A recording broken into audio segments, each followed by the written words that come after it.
ఎదురు చూస్తున్న వీకెండ్ వచ్చేసింది. ఇక 'నాగార్జున' హౌస్ లోపలికి అడుగుపెట్టాక ఇప్పటికే ఫ్యామిలీ టాస్క్ అంటూ 'బిగ్ బాస్' ఇచ్చేయడం జరిగింది. ఈ టాస్క్‌లో విష్ణుప్రియ తన ఫుడ్‌ని సాక్రిఫైస్ చేసేసింది. ఈ విషయంలో 'నాగార్జున' ఇంప్రెస్ అవ్వడమే కాకుండా తను చేసిన చేష్టల్ని హౌస్‌మేట్స్ అందరికీ తెలిసేలా మాట్లాడుతూ వచ్చేశారు.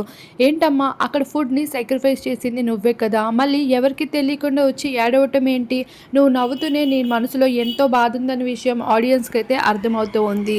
నువ్వు టాస్క్‌లో చాలా బాగా పర్ఫార్మ్ చేస్తున్నావు. కానీ ఇంటి పనుల్లో కూడా అంతే యాక్టివ్‌గా ఉంటే చాలా బావుంటుంది" అంటూ మాట్లాడుతూనే పృథ్వీతో తను నడుపుతున్న లవ్ ట్రాక్‌పై కూడా ఎంతో ఫన్నీగా మాట్లాడుతూ వచ్చేశారు.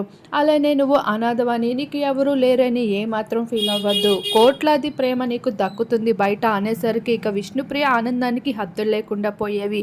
అందరితో పాటు నేను ఉంటాననే విషయం మర్చిపోవద్దు అంటూ విష్ణుప్రియకి అయితే స్పెషల్‌గా చెప్పుకుంటూ వచ్చేశారు హౌస్‌మేట్స్ మధ్యన. ఏది ఏమైనా విష్ణుప్రియ తను రోజు రోజుకి తన టాస్కుల్లోని అలానే వాటర్ స్విమ్మింగ్ పూల్ టాస్క్‌లో కూడా గట్టిగా పర్ఫార్మ్ చేసిందని చెప్పుకోవచ్చు.